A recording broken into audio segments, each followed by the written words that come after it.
Bienvenue mesdames et messieurs, merci d'être sur Gale Afrique Télévision. Nous sommes vendredi 20 décembre 2024. Nous parlons une fois de plus actualité, les décryptages, surtout certains détails qu'on aura en ligne téléphonique justement depuis les lignes de front dans les territoires des Lubero. L'armée, comme vous le savez, vous nous posez autant de questions sur les avancées de l'armée dans les territoires des Lubero face au RDF M23. Qu'est-ce qu'on doit retenir? Quels sont les résultats de cette résistance de l'armée? Parce qu'il y a aussi des rumeurs qui circulent, la propagande de l'ennemi aussi, comme vous le savez, qui veut montrer à la face du monde qu'il prend toujours les décis sur les forces armées de la République démocratique du Congo. Nous allons faire un effort justement de joindre en ligne téléphonique le lieutenant Rigen Nambouyi, lui qui est porte-parole des opérations Front Nord. Là, nous sommes bien sûr, nous serons avec lui dans le territoire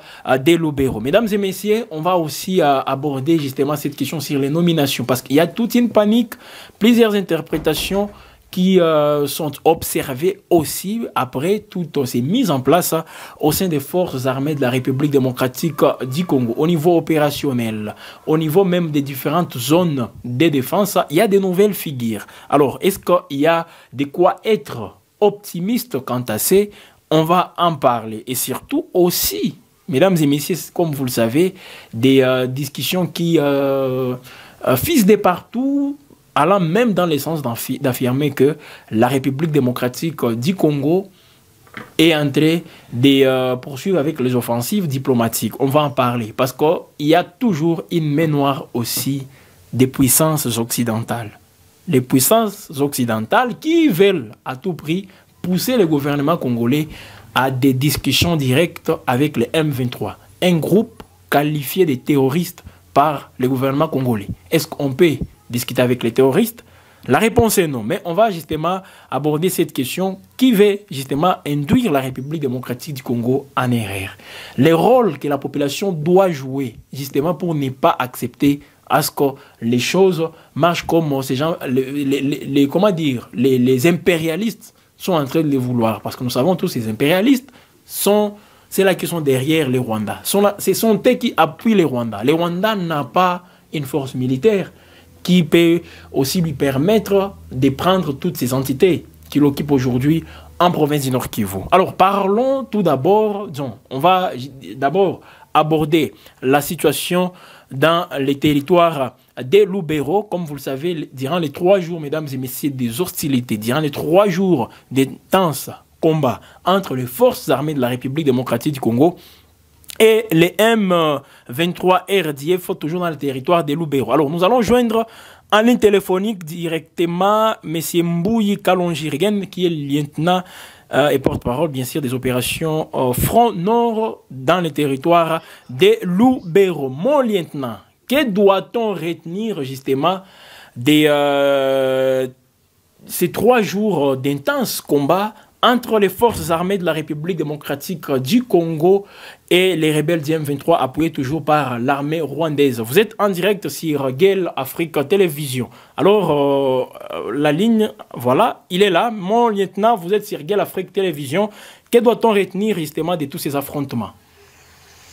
Oui, bien entendu, collègues, comme je vous l'ai dit, au cours des affrontements qui se sont enchaînés successivement pendant 3 jours, les FARDC ont bloqué l'avancée des terroristes RDF M23 à Mambasa et ont déjoué plusieurs tentatives de débordement de l'ennemi à Kanyambi et Luofu. Suite à cette résistance farouche des forces armées de la République démocratique du Congo, que l'ennemi RDF M23 a débordé vers le village Bingi à l'ouest. Non seulement cela, il a commencé à bombarder dans les agglomérations où se trouvaient les habitations de la population. Vous voyez que nous nous trouvons en face d'une armée qui n'est pas professionnelle. Et toutefois, les FARDC étant une armée professionnelle ne devraient pas s'éterniser à Bingi dans les soucis de protéger la population qui était au vu des tirs de l'ennemi. C'est la raison pour laquelle les FARDC s'est retiré. Et je vous assure, toutes les dispositions sont prises pour que ces villages de Bingi soient récupérés par les forces armées de la République démocratique du Congo. Dans les jours qui viennent, je vous assure, les M23 RDF sera une coquille vide. Demandez aux habitants de Kanabaonga, Windi, Mabenga, Kiwanja, Nagana, ils vous diront, il ne se passe jamais une semaine sans que ces hors-la-loi bénéficient d'un renfort de plus de 10 véhicules. Et de notre côté aussi, nous avons aussi pris toutes les dispositions pour renforcer davantage nos hommes afin de repousser loin les agresseurs, nos envahisseurs, les RDF et M23. Voilà, en grosso modo, ce que je peux vous dire. Et j'en appelle à la population que l'ennemi n'est ni à Kichombiro, ni à Ndoluma, ni à Lubero territoire, et il n'arrivera ni non plus à Butembo. Car il y a une barrière que nous avons érigée à tel point que l'ennemi ne saura percer cette barrière. Donc j'appelle la population de ne pas se fier aux intoxications que propage l'ennemi dans les réseaux sociaux, de se fier totalement à son armée, de faire confiance à son armée qui ne cesse de les défendre jour et nuit. Voilà, mon lieutenant, je ne vais pas justement vous prendre beaucoup de minutes parce que je sais que vous êtes en pleine opération, mais dans des moments à un autre, justement, on pourra encore revenir vers vous pour avoir d'autres précisions. Voilà, mesdames et messieurs, ce qu'on dit toujours. Et ce ne sont pas encore une fois des rumeurs, comme une certaine opinion est en train de tomber malheureusement dans des rumeurs pour dire que oui, les FARDC ne font absolument rien, les FARDC ne font que se distinguer dans des replis stratégiques, mais vous comprenez encore une fois qu'il y a quelque chose qui se passe dans tous ces affrontements. Vu l'ampleur ou disons la détermination de l'ennemi, la République démocratique du Congo, à travers son armée, devrait d'abord se rassurer que nous stoppons d'abord les avancées de l'ennemi. C'est dans ce sens-là qu'on vient de nous parler d'une barrière érigée par les forces armées de la République démocratique du Congo. Cette barrière, c'est pour aussi empêcher les M23 et leurs alliés du Rwanda beaucoup plus d'avancer encore une fois. Parce que quand il sera toujours en train d'avancer, nous, on aura du mal même à se défendre. Donc il faut d'abord tout faire pour stopper son avancée, tout en entrevoyant d'autres alternatives. Et ces alternatives, nous insistons encore une fois, ce sont les offensives maintenant contre les RDF M23, non seulement dans les territoires de Lubero, parce qu'hier, il a ouvert aussi d'autres fronts dans les territoires de Massissi. On vous a parlé aussi dans les territoires de Rutshuru, où les Ouazalendo à SL ne les laissent même pas le temps de se reposer. À tout instant, ce sont les attaques qui sont signalées. Le plus important dans tout ça, c'est de voir justement l'armée de la République démocratique du Congo continuer dans un élan positif, enfin de déloger l'ennemi dans toutes les entités, surtout les grandes entités. Parce que quand les M23 prennent des sites aussi stratégiques, qu'est-ce qu'ils font? Ils tombent dans une propagande pour montrer à la face du monde qu'en face, l'armée de la République démocratique du Congo n'est pas à mesure de résister au simple tir. Alors, à un certain moment, il faut empêcher l'ennemi de ne plus justement avoir accès à toutes ces entités pour qu'il puisse encore une fois tomber dans la propagande. Parce que c'est toujours en sa gloire qu'il fait tout ça. Alors, déjà avec ces opérations, parce que les forces armées de la République démocratique du Congo, comme je le disais, tout ce qu'on appelle repli, beaucoup plus c'est stratégique. Alors, c'est stratégique dans la mesure où on se réorganise, dans la mesure où on se pose des questions, qu'est-ce qui n'a pas marché sur ces fronts pour que l'ennemi arrive à prendre les décisions sur nous. Voilà, si une fois on trouve des réponses aussi efficaces, on peut trouver aussi des solutions beaucoup plus directes. Et ces solutions font à ce qu'aujourd'hui, l'ennemi n'avance pas. Ça fait des jours qu'on n'entend pas les M23 nous raconter des choses, oh nous prenons telle entité, telle entité. Loin de nous, l'intention de nous réjouir de ces entités qui ne sont pas sous contrôle des FARDC, ce n'est pas ce que nous voulons, mais nous sommes plutôt en train d'encourager d'abord ce qui s'est fait d'abord.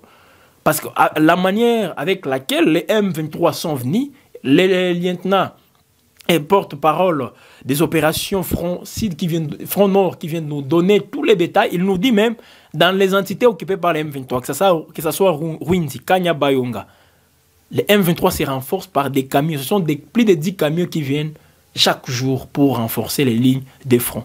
Ça veut dire qu'il y a des pertes qu'ils enregistrent.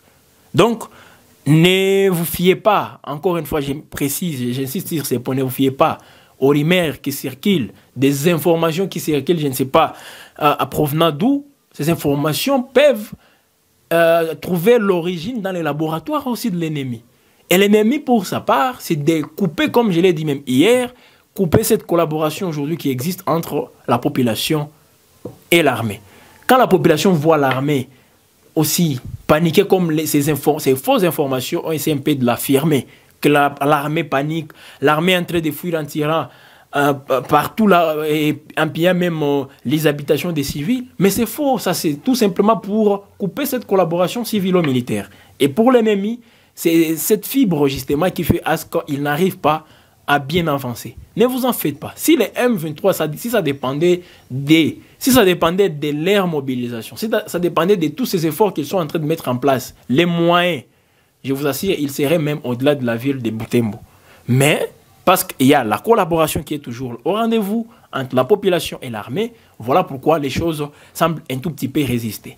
Et je précise encore une fois, tout ce que l'ennemi est en train de faire, c'est pour mettre pression au gouvernement congolais.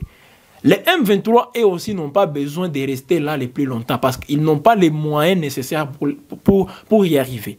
Ils doivent se constituer en force d'occupation. Une force d'occupation doit avoir un effectif aussi qui rassure. Et pourtant, ils n'ont pas aussi ces militaires-là. Et tous ces militaires rwandais qui viennent, un jour, demain ou après-demain, ils seront appelés à rentrer chez eux. Voilà, donc pour les M23, c'est une pression qu'ils mettent derrière le gouvernement congolais afin de céder à leurs revendications. Vous savez tout simplement les revendications. C'est de voir le gouvernement congolais discuter, se retrouver sur une table de discussion avec les M23. Et là, quand vous discutez avec quelqu'un, il y aura toujours des concessions. Les M23 vont faire des concessions. Le gouvernement congolais fera aussi des concessions.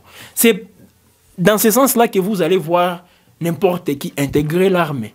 On va leur donner encore une fois des postes aussi jutés dans l'armée pour qu'ils décident, qu'ils fassent tout ce qu'ils veulent. Et là, Kagame aura encore une fois une mise sur la troisième zone de défense de la RDC. Parce que c'est cette troisième zone qui l'intéresse. Donc, il faut toujours faire attention.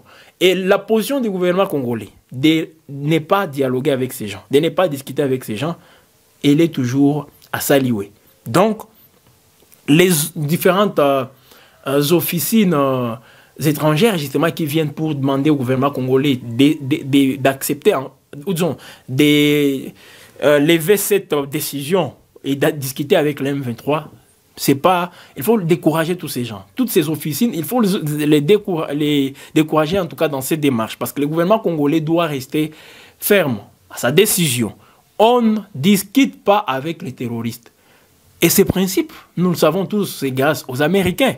Lorsque, comment il s'appelle, Osama Ben Laden bombardait les édifices aux États-Unis, faisait des attentats aux États-Unis, à maintes reprises, on a demandé au gouvernement américain de discuter avec lui. Mais le gouvernement américain disait non, on ne discute pas avec les terroristes. Tous les attentats que les États-Unis ont déjà connus dans leur histoire, ils n'ont jamais discuté avec les terroristes. Alors pourquoi vous voulez pousser la République démocratique du Congo en fait de discuter avec ceux qu'ils qualifient déjà des terroristes? Donc, ça ne passe pas. Les M23 doivent être traités comme tels. Voilà pourquoi nous insistons sur les efforts militaires. On doit se rassurer que tout est en place. J'insiste sur ces points. Jamais les Rwandais, même si l'armée rwandaise prend tous ses hommes, tout son effectif militaire, même la police rwandaise, on l'amène au Congo pour venir faire la guerre à la RDC. ils ne peuvent pas atteindre les mêmes effectifs qu'à les forces armées de la République démocratique du Congo. Alors pourquoi, encore une fois, écouter, je ne sais pas, des propositions qui ne cadrent même pas avec notre détermination, et pourtant ce sont des décisions qui viennent dans l'objectif, justement, avec l'objectif de nous dérouter dans la mission principale. Les FRDC doivent défendre les pays. Alors, j'insiste encore, le gouvernement doit permettre aux FRDC de lancer aussi les offensives. Nous ne sommes pas sur le front nord tout simplement, il y a le front sud. Alors, ici, au niveau de Nyiragongo, on s'emplit, on n'est pas en train de voir les mouvements. Les seuls mouvements qui observaient au niveau de Nyiragongo, c'est quand les militaires rwandais quittent leur pays et viennent en RDC pour aller renforcer les positions des M23 RDF sur les différentes lignes de front. Mais pourquoi on ne lance pas aussi les offensives de ce côté-là? Vous craignez à ce que Goma soit aussi occupé, mais à un certain moment, nous devons être conséquents. Soit nous lançons la guerre une fois pour toutes et nous pensons que la victoire sera encore une fois congolaise. Pourquoi nous le disons? Parce que la population est toujours derrière son armée. Et ça, c'est une particularité qu'il ne faut pas minimiser, qu'il ne faut pas négliger dans toutes ces opérations. Donc, on doit rester tout simplement, on doit rester voilà, optimiste, on doit rester très déterminé. Je précise, les Américains ne peuvent pas nous imposer des discussions avec les M23 RDF. Ça ne passe pas. Parce qu'ils ont eux-mêmes constaté l'échec avec le processus de Luanda. Et pourtant, ce sont les Américains qui ont encouragé les deux parties à aller dans ces processus. Et pourtant, nous savons tous qu'en face, c'est un Kagame toujours avec son hypocrisie légendaire qui vient et il peut accepter ça, mais sur les lignes de front, il fait autre chose. Et comment expliquer? Nous savons tous que c'est les Rwandais qui appuient militairement les M23. Pourquoi on peut discuter avec les M23 au lieu de discuter directement avec le Rwanda? Donc ce sont toujours des faux fouillards. Nous ne voulons plus encore une fois mettre les chiens de Kagame, quand je dis les chiens, donc les gens qui peuvent envoyer en RDC faire n'importe quoi, et qui répondent à ces ordres. Parce que c'est comme ça qu'on envoie même un chien aller faire n'importe quoi. Bon. Et puis, il revient chez son maître. Alors, les maîtres, on discute avec les maîtres. Les maîtres, c'est Paul Kagame. Il a fouillé les discussions de Luanda récemment. Il a fouillé ces discussions pour mettre au premier plan les revendications des M23, qu'on considère comme étant justement ces chiens envoyés en République démocratique du Congo. Donc, soyez toujours prudents, mesdames et messieurs, et surtout comme les porte-paroles de l'armée viennent de le dire, au niveau du Front Nord, ils viennent de préciser, la population ne doit pas se fier aux rumeurs, aux informations qui circulent par-ci, par-là. Des fois, ce sont des fausses informations. Il ne faut pas donc y accorder beaucoup de crédit ou disons beaucoup d'importance. Le plus important est que l'armée est toujours là. L'armée n'a pas fouillé Lubero. Il y a quelques entités, ça nous reconnaissons, quelques entités qui sont occupées par l'ennemi, mais ça ne veut pas dire qu'il va y rester le plus longtemps possible. Donc, on peut résister tout en les délogeant. J'ai vu la résistance il y a cela des semaines, des FRDC, où on est arrivé jusqu'au point même de récupérer quelques entités, tout en résistant. Il n'y avait pas d'attaque, parce que l'ennemi, lui, il avait attaqué, mais quand il a senti la pression des FRDC, il est reculé. En reculant, il laissait derrière lui quelques entités. Et ce sont ces entités qui ont été occupés par les FARDC. Malheureusement, la plupart, justement, sont repassés entre les mains des rebelles du M23 et leurs alliés de l'armée rwandaise. Vigilance oblige, chers compatriotes. Et avec tout ça, comme nous insistons sur ces points, toutes ces nominations, toutes ces mises en place au sein de l'armée ne sont pas aussi anodines. Parce que on a vu tous là où ça n'a pas marché et on a vu là où ça a marché parce que tout n'est pas aussi... on ne peut pas voir tout en noir. Il y a là où ça a marché, il y a là où ça n'a pas marché. Et c'est dans ce sens qu'on fait des mises en place. C'est pour se rassurer qu'on va se lancer maintenant dans des opérations militaires contre ces gens-là. Parce qu'on a discuté, on a accordé beaucoup de valeur à l'option diplomatique qu'on ne minimise toujours pas. Parce que l'option diplomatique, elle peut continuer. Mais on doit se rassurer que tout ce que nous faisons sur les fronts militaires nous donne des arguments aussi solides pour peser dans des discussions diplomatiques. Et c'est comme ça qu'on fait des mises en place aussi au sein de l'armée de la République démocratique du Congo. Des nouvelles figures. Toutes ces nouvelles figures sont plutôt conscientes de ce qu'ils attendent. Entre autres, la restauration de la paix, qu'on arrive enfin de montrer que les FARDC sont toujours au-dessus des M23 RDF. Lancer les bonnes opérations, pas ces opérations là où on peut faire ça, tout juste après on se repose. Quand il y a cessé les faits, c'est pour nous endormir au lieu de profiter de ces cessez-les-feux pour aussi se réorganiser. Parce qu'on peut se réorganiser et une fois l'ennemi attaque, il doit sentir qu'en face, il y a une armée. En face, il y a aussi la détermination patriotique. Et c'est dans ce sens que nous croyons encore une fois que c'est possible. Que nous devons aussi encore une fois nous rassurer que les choses sont en train de marcher comme nous le voulons. Nous comme République démocratique du Congo. Donc, l'armée congolaise, c'est toute une structure. Et quand on voit tous ces généraux, tous ces officiers qu'on vient de mettre dans les différentes zones, c'est toute cette troisième zone de défense.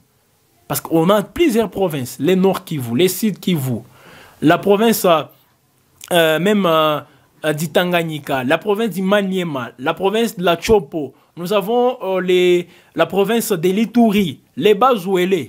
Toutes ces provinces, mesdames et messieurs, font partie de la troisième zone de défense. Donc, avec ça, il faut insister. Avec ça, il faut tout faire pour que les choses continuent, que les choses marchent comme nous sommes en train, bien sûr, de le souhaiter. La population est toujours derrière son armée, je précise.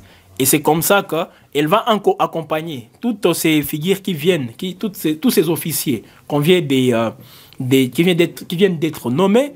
Ils auront toujours l'accompagnement de la population. Ils seront accompagnés par la population. Ne vous en faites pas. Alors, à vous aussi d'être redevable vis-à-vis de cette population. Vous avez prêté votre serment sous les drapeaux de défendre le pays. Donc, préparez-vous et la population va aussi vous accompagner. Mesdames et messieurs, Guerre Afrique reste toujours à votre compagnie. Merci une fois de plus de nous avoir suivis.